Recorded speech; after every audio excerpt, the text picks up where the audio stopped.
So வணக்கம் தோழர்களே, welcome to டர்டர் கோஜினல். So last வீடியோவில் சொல்லியிருந்தேன், இதுக்கப்புறம் வந்து ஒரு விஷயத்தை பற்றி முக்கியமாக பேசணும் அப்படின்றது. அதான் டிரான்ஸ்ஃபர்மேஷனை பற்றி ஒரு பிரச்சனை இந்த சோஷியல் மீடியாவில் நடந்துட்டு இருந்துச்சு. அதை பற்றி நான் என்னோட பார்வையை ஷேர் பண்ண வேண்டியது இருக்குது அப்படின்ட்டு.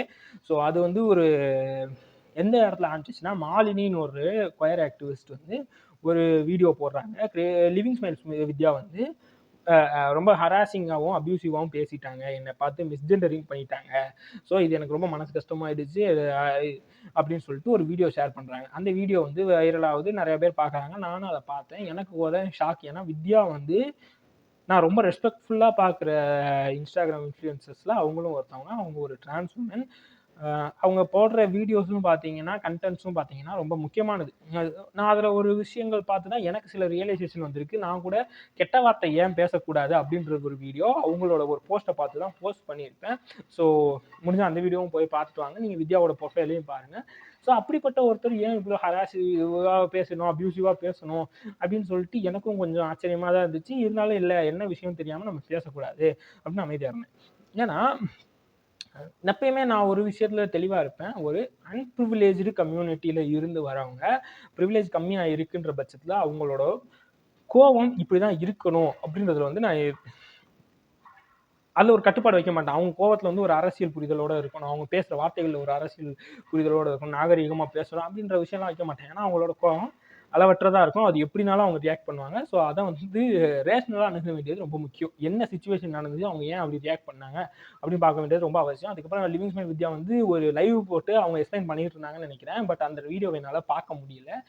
லேட்டரா வந்து மாலினியே ஒரு ஸ்டோரி போட்டிருந்தாங்க. அந்த ஸ்டோரியில எனக்கான ஆன்சர் கிடைச்சிருச்சு. 9 ரீக்ளைம் அப்படின்ற ஒரு ப்ரோக்ராமை பற்றியும், அம்பேத்கர் வந்து எப்படி வேர்ட்ஸ் நேமை ரீக்ளைம் பண்ணி அதுக்கான அர்த்தத்தை மாற்றுறது மூலமாக இங்கே சமூகத்தில் மரியாதையை பெறலாம் அப்படின்னு சொல்லி அந்த கோட்டையும் எடுத்துகிட்டு வந்து ரெண்டையும் மிக்ஸ் பண்ணி அந்த அக்கா வந்து ஒரு ஸ்டோரி போட்டிருந்தாங்க. எனக்கு அந்த ஸ்டோரியை பார்த்தோன்னே புரிஞ்சிச்சு.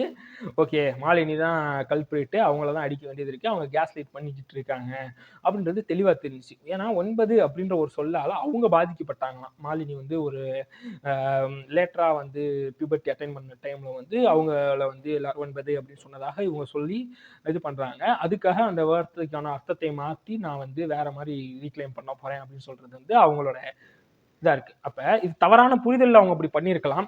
ஸோ அது ஒரு தவறான புரிதல். இது வந்து என்னைய வந்து அஃபெக்ட் பண்ணுது, இது என்னைய கோபம் வைக்குது அப்படின்னு வந்து ஒரு திருநர் கம்யூனிட்டியை சேர்ந்து ஒருத்தவங்க வந்து வெளியே சொல்றாங்க அப்படின்னா, அதை நம்ம காது கொடுத்து கேட்கணும். ஏன்னா இங்க எல்லா நேரத்துலையும் நம்ம சரியா இருக்க போறது இல்லை. ஸோ அந்த மாதிரி ஒரு முயற்சியாக தான் மாலினியை போய் சந்திச்சு அவங்களோட ஒரு ஸ்டேட்மெண்ட் எடுத்து வச்சிருக்காங்க. பட் அதை அக்செப்ட் பண்ணிக்காம தொடர்ந்து இதை வந்து மாலினி பண்ணிக்கிட்டு இருக்கனால தான் இங்க வந்து லிவிங் ஸ்மைல் வித்யாவுக்கு வந்து கோவம் வந்திருக்கு. அவங்க கேள்வி கேட்டிருக்காங்க, சண்டையா இருக்கு. அங்க வந்து அந்த ஒரு ரியாக்ஷன் வந்திருக்கு. ஸோ இங்க வந்து நியாயப்படி பார்த்தா நம்ம யார் மேல கோவப்படணும்னா மாலினி மேல கோவப்படணும். நம்ம எல்லாருமே வித்யா பக்கம் நிக்கணும். இதுல வந்து எந்த அளவுக்கு கேஸ் லைட்டிங் நல்லா இருந்துச்சுன்னா, அடுத்தடுத்து வீடியோ ஷேர் பண்ணி இப்படிதான் நடந்துச்சு அப்படின்ட்டு மாலினி வந்து வீடியோ ஷேர் பண்றாங்க. ஷேர் பண்ணிட்டு அவங்க வந்து தொடர்ந்து கேஸ் லைட்டிங் வந்து தொடர்ந்து பண்ணிட்டு இருந்தாங்க. அதுல பண்ணதுல வந்து ஒரு ஸ்டேட்மெண்ட் என்னன்னா, நிறைய பேர் வந்து மோர் power to her, more power to her அப்படின்னு சொல்லியிருந்தாங்க. இப்போ ஒரு சிஸ் விமனா நீ என்னனாலும் பேசுவ, உன்னோட ப்ரிவிலேஜுக்கு நீ என்னனாலும் பேசுவியா அப்படின்ற மாதிரி வித்யா கேட்டதுக்கு, நீ ஒரு ஆணாதிக்கவாதி, நீ என்ன எப்படி ஒரு பைனரி நான் பைனரியை பார்த்துட்டு சிஸ் விமன்னு சொல்லலாம், மிஸ்ஜெண்டரிங் பண்ற அப்படின்னு கேட்டாங்க. அந்த ஆணாதிக்கவாதின்னு சொன்னதுக்கு வந்து மிஸ்ஜெண்டரிங்னு அர்த்தம் இல்லையாக்கான்னு எனக்கு இதான் கேட்க தோணுது. அண்ட் ஆல்சோ நிறைய பேர் her, more power to her, more power to her அப்படின்னு சொல்லியிருந்தாங்களே, அந்த ஹர்ன்றது வந்து ஒரு நான் பைனரி பர்சனை பார்த்து மிஸ்ஜெண்டரிங் பண்றது இல்லையா அப்படின்றது எனக்கு தெரியல. அப்ப உங்களுக்கு ஏற்ற மாதிரி இங்க இருக்க பீப்புளை கேஸ்லைட் பண்றதுக்கு உங்களோட கொள்கைகளையோ உங்களோட உணர்வுகளையோ நீங்க மாத்திப்பீங்க இஷ்டத்துக்கு. பேசிக்கலா என்ன நடந்துச்சு, முழுசா என்ன விஷயம், அதை எதையுமே ஷேர் பண்ணிக்காம இது பண்ணுவீங்க. இந்த உடனே இந்த சில திருநர்கள் வந்து அதுக்கு சப்போர்ட் பண்ணதா சொன்னாங்க. அவங்க வந்து ஃபாரின்ல இருக்கிறாங்க, அவங்களுக்கு வந்து இந்த 9க்கான அர்த்தத்தை அவங்க வேற அர்த்தமா வரலாறுல இருந்து இந்த மாதிரி ஒரு கிளைம் பண்ணிக்கலாம் அப்படின்ற மாதிரி அவங்க ஆல்ரெடி பேசியிருந்த விஷயத்துக்கே மறுப்பு தெரிவிச்சு வித்யா வந்து அதுக்கான பதிலையும் பேசியிருந்தாங்க. அண்ட் ஆல்சோ சில கே பீப்புள் வந்து இல்லை, அது வந்து எங்களை எவ்வளவு தூரம் பாதிக்கக்கூடிய சொல், எங்களை வந்து இது ஏற்றுக்க முடியாது, நயன்ன்ற சொல்ல வந்து ரீக்ளைம் பண்ண முடியாது அப்படின்றத அவங்களும் சொல்லியிருந்தாங்க. ஏன்னா இந்த ஒரு குறிப்பிட்ட வார்த்தை வந்து தொடர்ந்து அதுக்கு எந்த அர்த்தமும் கிடையாது, எந்த வரலாறும் கிடையாது. ஒன்லி திருநர் கம்யூனிட்டியை சேர்ந்தவங்களையோ கே பீப்புளையோ அப்யூஸ் பண்றதுக்காகவும் அவமானப்படுத்துறதுக்காகவும் அசிங்கப்படுத்துறதுக்காகவும் மட்டுமே பயன்படுத்தி கொண்டு இருந்த ஒரு சொல்லு தான் அந்த அந்த 9ன்ற சொல் அதை வந்து நீங்க வந்து ரீக்ளைம் பண்ணுவீங்க அப்படின்னு சொன்னா, அதனால பாதிக்கப்பட்ட, அதனால அபியூஸுக்கு உள்ளான, அதனால அவமானப்படுத்தப்பட்ட ஒருத்தருக்கு தானே அதோட வலி புரியும். அவங்க அதை பண்ணக்கூடாதுன்னு சொன்னாங்கன்னா அவங்க சொல்றதை கேட்கணும். பாதிக்கப்பட்டவங்க பக்கம் இருந்து பாதிக்கப்பட்டவங்க என்னவா உணர்றாங்களோ அதுபடிதான் நம்ம வந்து அவங்களுக்கான ஆக்டிவிசம் பண்ண முடியும். இங்க வந்துட்டு டிசேபிள்டு பீப்புளை வந்து நான் வந்து இத்தனை நாள் வந்து ஹேண்டிகேப்னு சொல்லிட்டு இருந்தேன், இல்லை வந்து மாற்றுத்திறனாளிகள் சொல்லிட்டு இருந்தேன், டிஃப்ரெண்ட்லி ஏபிள்டுன்னு சொல்லிட்டு இருந்தேன். ஆனால் நான் வந்து இல்லை இது வந்து எங்களுக்கு வந்து எந்த விதத்துலையும் உதவ போறது இல்லை, எங்களுக்கு டிசேபிலிட்டி இருக்கு அதுதான் உண்மை, அது வந்து டிசேபிலிட்டினே சொல்லுங்க, எங்களுக்கு வந்து வேற எந்த ஒரு அடிஷ்னல் சோர்ஸ் ஆஃப் எபிலிசம் வந்து எங்களுக்கு வரதில்லை, எங்களுக்கு இருக்குது அந்த டிசேபிலிட்டி தான், அது மட்டும் தான் எங்களுக்கு பிரச்சனை. ஸோ அதை தான் நீங்கள் வந்து அட்ரஸ் பண்ணணும், எங்களுக்கு வந்து மாற்றி சொல்கிற சொல் தேவையில்லைன்னு அவங்க சொல்லும் போது அதை ஏற்றுக்கிட்டு நம்ம டிசேபிலிட்டி பீப்புள்னு சொல்கிறோம்ல, அதே தான் என்னால் வந்து இந்த வார்த்தையை ஏற்றுக்க முடியாது. எனக்கான ஒரு பேரை நான் இன்னைக்கு உருவாக்கி வச்சிருக்கேன். இந்த சமூகம் என்னை மரியாதையா திருநங்கை, திருநம்பி, திருநர் அப்படின்னு கூப்பிடுதுன்னா எனக்கு அதுதான் வேணும் அப்படின்னு ஒருத்தவங்க கிளைம் பண்றாங்கன்னா, அதுக்கான பாதிக்கப்பட்ட மக்கள் அதை கிளைம் பண்றாங்கன்னா அதை தான் நம்ம ஏற்றுக்கிட்டு அவங்களுக்கான என்ன தேவையோ அதை தான் சொல்லணும். நான் எதையாச்சும் செய்வேன் நீ அதை அக்செப்ட் பண்ணிக்கோ அப்படின்னு சொல்றதெல்லாம் அடி முட்டாள்தனமான செயல். நான் இங்க உடனே வந்து ஹராஸ்மெண்ட்டை சரின்னுலாம் சொல்லலை. ஹராஸ்மெண்ட் பண்றதோ அபியூஸ் பண்றதோ எந்த விதத்திலையும் சரியாகாது. பாதிக்கப்படுறவங்க வந்து ஒரு விஷயத்துல கோவத்துல ஒரு விஷயம் பண்றாங்கன்னா அதை போட்டு ஐயோ நீ இவ்வளவு கோவப்பட்ட, நீ இந்த மாதிரி அவங்களை அபியூசிவா பண்ணிட்ட, இது தப்பு அப்படின்னு வந்து நிக்க கூடாது. அது வந்து கிடையாது. ஏன்னா பாதிக்கப்படுறவங்களோட கோவம் எப்படினாலும் இருக்கலாம், அதுக்கு போயிட்டு நீ வந்து ஒரு வரையறை வைக்கிறது ரொம்ப தப்பு. ஏன்னா இதை பத்தி பேசும்போது எனக்கு இன்னொரு விஷயம் ஞாபகம் வருது. ரஞ்சித் மேல கோவப்படுறவங்க நிறைய பேர் வந்து இல்ல ரஞ்சித் என்ன இப்படி பேசுறாரு, ரஞ்சித் என்ன அப்படி பேசுறாரு, ரஞ்சித் என்ன வந்து இடைநிலை சமூகத்துல இருக்கவங்க எல்லாரும் கெட்டவங்க அப்படின்ற மாதிரி பேசுறாரு, இவங்கெல்லாம் எனக்கு வேணாம் நான் தனித்து போக போறேன் அப்படின்னு பேசுறாரு. அதுல வந்து ஒரு அரசியல் பிழை இருக்கு, தனித்து போறதுனால எந்த ஒரு பிரயோஜனமும் இல்லை, அதெல்லாம் எனக்கும் தெரியும். அதுக்குன்னு ரஞ்சித் வந்து எடுத்துட்டு வந்து ஐயோ ரஞ்சித் வந்து ஒரு சங்கி, ரஞ்சித் வந்து ஒரு இந்த அவர் வந்து திராவிடத்துக்கு எதிரான ஆளு, இல்லை பகுத்தறிவுக்கு எதிரான அப்படிலாம் பேசிட முடியாது. நீ வந்து கண்டிப்பா கிடையாது. ரஞ்சித்தோட நோக்கமும் அது கிடையாது. அவருக்கு இங்க இருக்க இடைநிலை சாதி மேல நம்பிக்கை வர்றதுக்கான எந்த சாத்தியக்கூறுகளும் இந்த சமூகம் உருவாக்கி கொடுக்கல. ஏன்னா காலங்காலமா ஆளும் வர்க்கம் அவர்களை பயன்படுத்தி கொண்டு அவங்கள ஒடுக்கும் சமூகமா மாற்றி அவங்கள ஒரு இடத்துல ஒதுக்கி தான் வச்சிருக்காங்க. ஸோ அந்த மாதிரி இருக்கும்போது இந்த இடைநிலை சமூகத்தின் மீதும் ஆளும் சமூகத்தின் மீதும் ஒரு ஒடுக்கப்பட்ட சமூகத்தினருக்கு எந்த இடத்துல நம்பிக்கை வர்றதுக்கான வாய்ப்பு இருக்கு. அந்த அளவுக்கு அரசியல் தெளிவு எல்லாருக்கும் வந்துடும், எல்லாருமே அதை அக்செப்ட் பண்ணிப்பாங்க. இல்லை இதை வந்து போராடி நம்ம ஜெயிச்சுக்கலாம்னு திரும்ப அளவுக்கு அரசியல் தெளிவு எல்லாருக்கும் வரப்போறது இல்லை. ஸோ நீ போயிட்டு ரஞ்சித் மேல கோவப்படுறதுல எந்த வித பிரயோஜனமும் இல்லை. இந்த சமூகத்தோட கட்டமைப்பு அப்படி இருந்திருக்கனால அவருக்கு அதை நோக்கின ஒரு அச்சமும் அதை நோக்கின ஒரு கோபமும் இருக்கதான் செய்யும். அவர்கிட்ட போய் நீங்க இப்படிலாம் பேசக்கூடாது, இப்படிதான் வந்து பேசணும் அப்படிலாம் சொல்ல முடியாது. அவர்கிட்ட போயிட்டு இடைநிலை சமூகத்தை சேர்ந்த ஒருத்தர் வந்து ஒர்க் பண்ணாலோ அவர்கிட்ட பேசினாலும் செஞ்சாலும் அவர் உடனே கோவப்பட்டு அவங்க ஒதுக்கி போ, நீ என் கூட வராதுன்ட்டு அவங்க மூஞ்சேட்டில் அடிச்ச மாதிரி சொல்ல போறதில்ல.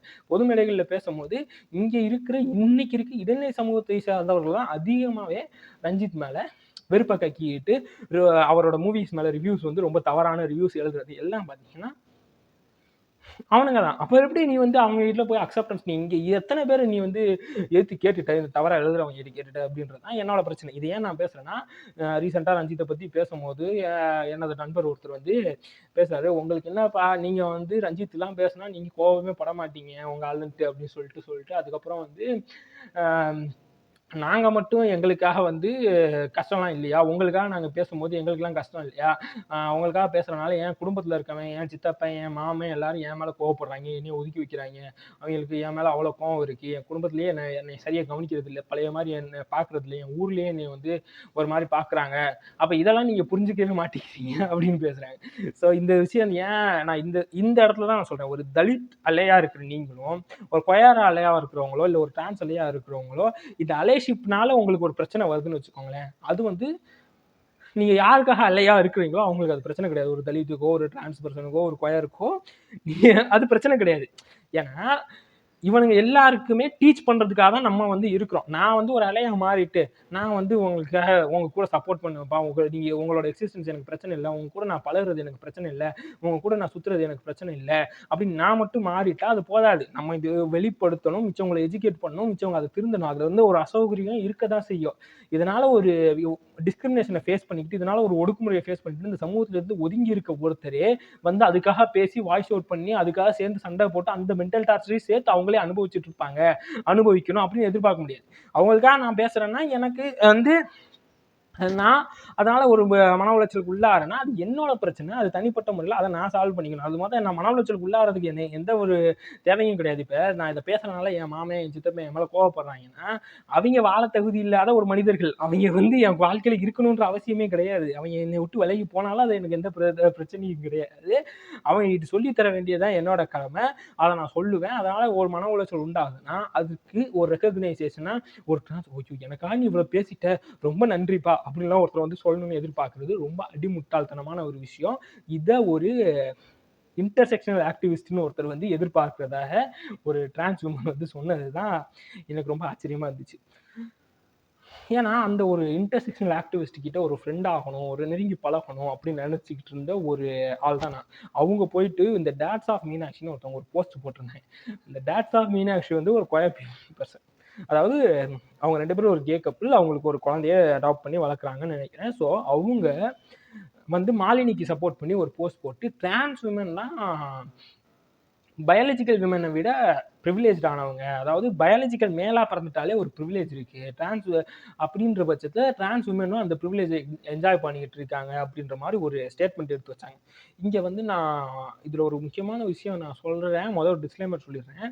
ஒரு கொயர் பர்சனில் இந்த ஒரு ஸ்பெக்ட்ரமில் இருக்கிறவங்க வந்து ப்ரிவிலேஜ், இந்த ஸ்பெக்ட்ரமில் இருக்கவங்க அண்டர் ப்ரிவிலேஜ் அப்படின்ற ஒரு ஸ்டேட்மெண்ட்டை நான் எப்பயுமே எடுத்து வைக்க மாட்டேன். அதில் எனக்கு துளி கூட விருப்பம் கிடையாது. இங்கே ஒரு சிஸ்மென்னை தவிர மிச்ச எல்லா ஜெண்டர் ஸ்பெக்டருக்குமே ப்ரிவிலேஜ் இல்லை அப்படின்றது தான் என்னோட கருத்தியல். அதுலேயும் சிஸ் ஜெண்டருக்கு ஒரு பெட்டர் ப்ரிவிலேஜ் இருக்குது. அதுக்கடுத்த ஒவ்வொரு ஸ்பெக்ட்ரமுக்கும் ஒரு ப்ரிவிலேஜில் வந்து அந்த கல்ச்சரல் திங்ஸை பொறுத்து மாறுது. ஆனால் எல்லாருமே ரொம்ப அண்டர் ப்ரிவிலேஜ் ஆனவங்க தான் இந்த சொசைட்டல் அக்செப்டன்ஸ்க்காக இன்னைக்கு வரைக்கும் போராடிக்கிட்டு இருக்க, குரல் கொடுத்துட்டு இருக்கவங்க தான். அது வேற விஷயம், சரியா? ஆனால் இப்போ வந்து அதை தான் நான் நம்புகிறேன். பட் இந்த விஷயம் எனக்கு பேச விருப்பம் இல்லைனாலும் நான் இந்த ஒரு விஷயத்தை அட்ரஸ் பண்ணுறதுக்காக நான் சொல்லி தான் ஆகணும். சிஸ் விமன் ஒரு டிரான்ஸ் விமன் அப்படின்னு இருக்கிறாங்கன்னா நார்மலாக அவங்க ஒரு சமூகத்தில் போகும்போது ஒரு சிஸ் உமன் அபியூஸ்க்கு உள்ளாகிறதுக்கும் டிரான்ஸ் உமன் அபியூஸ்க்கு உள்ளாகிறதுக்கும் வித்தியாசம் இருக்குது. யார் ஈஸியாக அபியூஸுக்கு உள்ளாவாங்கன்றதை நம்ம கேட்காமலே சொல்லலாம். டிரான்ஸ் உமனுக்கு தான் அந்த அபியூஸ் நடக்கிறதுக்கான அதிக வாய்ப்பு இருக்குது. வேலை வாய்ப்பு மறுக்கப்படுறது யாருக்கு அதிகம்னா டிரான்ஸ் உமனுக்கு தான். கல்வி வாய்ப்பு மறுக்கப்படுறது யாருக்குன்னு கேட்டால் அது டிரான்ஸ் உமனுக்கு தான். பேசிக்கான வீட்டிலேருந்து துரத்தி விடப்படுறது யாருன்னு கேட்டால் ஒரு பாதுகாப்பான சூழல் இல்லாமல் ஒருத்தர் தன்னை ஒரு ஆணாக பிறந்து பெண்ணாக உணர்ந்ததுக்காகவே வீட்டை விட்டு துரத்தி விடப்படுறவங்க யாருன்னு பார்த்தா டிரான்ஸ் உமன் தான். அப்போ இருக்க இடம் இல்லாமல், திங்க சோறு இல்லாமல், படிக்க கல்வி இல்லாமல், தங்களை செல்ஃபாக சஸ்டைன் பண்ணிக்கிறதுக்கான வேலை வாய்ப்பு இல்லாமல் இப்படி அத்தனை விஷயங்களையும் ஒடுக்கப்பட்ட ஒருத்தர் தான் டிரான்ஸ் உமனாக இருப்பாங்க. அதே தான் டிரான்ஸ் பெண்ணோட நிலைமையும். ஆனால் இங்கே எந்த ஒரு சிஸ் விமனுக்கு அந்த பிரச்சனை கிடையாது. கொயர் உமன் நான் இப்போ சொல்லிடுறேன் வந்து இங்கே வந்து ஒரு விஷயம், நான் ஒரு லெஸ்பியன் கிடையாது, நான் ஒரு கே கிடையாது. ஸோ என்னால் இதை வந்து பேச முடியுமா, இதை பேசக்கூடாதான்றதுக்குள்ளே எனக்கு தெரியல. பட் கம்பேரிட்டிவ்லி என்னையோட பார்வையில் நான் பார்க்கும்போது தன்னை ஒரு லெஸ்பியனாக வெளியே சொல்லாதவங்க, தன்னை ஒரு கேவாக வெளியே சொல்லாதவங்க வந்து ஒரு ஆஃபீஸில் போய் அவங்க வந்து அந்த ஐடென்டிட்டியை மறைச்சிட்டு எப்படியாச்சும் வேலை பார்த்துடலாம், ஸ்கூல் போயிடலாம், காலேஜ் போயிடலாம், படிச்சிடலாம், வேலைக்கு போயிடலாம், ஏதோ ஒரு வாய்ப்பு வந்து அவங்களுக்கு அமையும். அதே மாதிரி தான் சிஸ் விமனுக்கும் அதில் எந்த வித பிரச்சனையும் கிடையாது. ஒரு ஆணோட கம்பேர் பண்ணும்போது இவங்களுக்கு எல்லாம் ப்ரிவிலேஜ் கம்மியாக இருக்கலாம். பட் இவங்களுக்குள்ள கம்பேர் பண்ணும்போது ஒரு டிரான்ஸ் பர்சனை விட இவங்களுக்கு வந்து ப்ரிவிலேஜ் கம்மியாக இருக்குது அப்படின்றத வந்து நான் ஏற்றுக்கொள்ளவே முடியாது. ரொம்ப லாஜிக்கலாக யோசிச்சாலே ஈஸியாக புரிஞ்சுற விஷயம் எந்த அளவுக்கு இவங்க அபியூஸ்க்கு உள்ளாகிட்டு இருக்காங்க, ஏன் இவ்வளோ பேர் அங்கே செக்ஸ் ஒர்க்கர்ஸாக தள்ளப்பட்டு இருக்காங்க, அவங்க ஏன் அபியூஸ்க்கு உள்ளாகிறாங்க அப்படின்றது தெரியும். ஏன் ஆப்வியஸ்லி கே பீப்புக்கும் இது நடக்கும், லெஸ்பியனுக்கும் இது நடக்கும், ஒரு ஆஃபீஸில் ஒரு சரௌண்டிங்கில் இது வெளியே தெரிஞ்சு வந்துச்சுன்னா இது நடக்கும். பட் இவங்களோட ஐடென்டிட்டி இவங்களுக்கு மறைக்கிறதுக்கான ஒரு வாய்ப்பாச்சு இருக்கு. பட் ஒரு டிரான்ஸ் பர்சனுக்கு அதுக்கான வாய்ப்பு இல்லை. இன்னும் சொல்ல போனால் டிரான்ஸ் மென்னோட நிலைமை இன்னும் மோசம். அதை நான் ஒத்துக்கிறேன். ஏன்னா எங்கள் வீட்டில் வந்து நான் நார்மலாக ஒரு கான்வர்சேஷனில் பேசிக்கிட்டு இருக்கும்போதே ஒரு டிரான்ஸ் மென்னு ஒருத்தவங்க இருக்கிறதுக்கான வாய்ப்பே எங்கள் அம்மாவுக்கு தெரியல. அவங்களுக்கு வந்து அப்படி ஒருத்தவங்க இருக்கிறாங்க, ஒருத்தர் பெண்ணாக பிறந்து ஒரு கட்டத்தில் தன்னை ஆணாக உணர்ந்து அவங்க ஒரு டிரான்ஸ் மென்னாக உருவாவாங்க அப்படின்றதே வந்து எங்கள் அம்மாவுக்கு தெரியல. அந்த அளவுக்கு அவேர்னஸ் கம்மியாக இருக்குது டிரான்ஸ் மென்னை பற்றின அவேர்னஸ். ஸோ அவங்களோட ப்ரிவிலேஜ் வந்து ரொம்ப ரொம்ப கம்மி. அதை நான் அக்செப்ட் பண்ணிக்கிறேன். அதுதான் இங்கே ஒரு விஷயம்.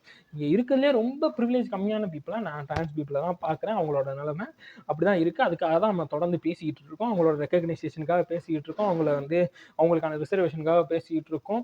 இது எல்லாமே நடந்துகிட்டு இருக்கு. அதுதான் அதோட ரிசர்வேஷன் எல்லாமே பேசியாச்சு. இதுல வந்து அந்த மாரி ஒரு ஸ்டேட்மெண்ட் வச்சிருக்காங்க. அதுக்கு வந்து ஒரு இன்டர்செக்ஷனல் ஆக்டிவிஸ்ட்டா லைக் போட்டு அதுக்கு சப்போர்ட் பண்றாங்கன்னா, அவங்க எவ்வளோ பெரிய முட்டாளா இருக்கணும், எவ்வளோ பெரிய தற்குறியா இருக்கணும். அதுக்கப்புறம் அவங்கள பத்தி நான் சிலர் என்னோட பிற நண்பர்கள் கிட்ட பேசும்போது, அவங்க இதுக்கு முன்னாடி பண்ண ஜோக்குகள்லாம் பேசும்போது எனக்கு ரொம்ப ஆச்சரியமா இருந்துச்சு. ஸோ, இங்க நான் சொல்ல வேண்டிய ஒரு விஷயம் அதுதான். நான் வந்து ஒரு தலித்துக்காக பேசலாம், ஒரு கொயக்காக பேசலாம், ஒரு டிரான்ஸ் பெர்சனுக்காக பேசலாம். இதுக்கான நான் வந்து ஏதோ ஒரு பிரச்சனைய என் குடும்பம் சார்ந்தோ, என்னோட நண்பர்கள் மூலமாவோ நான் ஃபேஸ் பண்ணலாம். பட் அது ஒரு பிரச்சனை. அத வந்து நீங்க புரிஞ்சுக்கணும் அப்படின்னு சொல்லிட்டு, நான் யாருக்காக பேசுறேனோ அவங்கள்ட்ட போய் நான் கிளைம் பண்ணவே கூடாது. ஏன்னா எனக்கு ஒரு பிரிவிலேஜ் இருக்கு. அந்த பிரிவிலேஜ்ல இருந்து தான் நான் உங்களுக்காக பேசுறேன். அண்ட் இதுக்காக என்ன சுத்தி இருக்கவங்க என்னைய ஒதுக்குறாங்கன்னா, அத பத்தி நான் கவலைப்பட தேவையில்ல. அப்படிப்பட்டவர்கள் என் லைஃப்ல தேவையே இல்ல. ஸோ தொடர்ந்து நான் என்ன பேசணுமோ, அத வந்து யார் பக்கம் நின்னு பேசணுமோ, அத நான் பேசியே ஆகணும். நன்றி, வணக்கம். சேனலுக்கு லைக் போட்டு கமெண்ட் பண்ணி சப்ஸ்கிரைப் பண்ணிருங்க.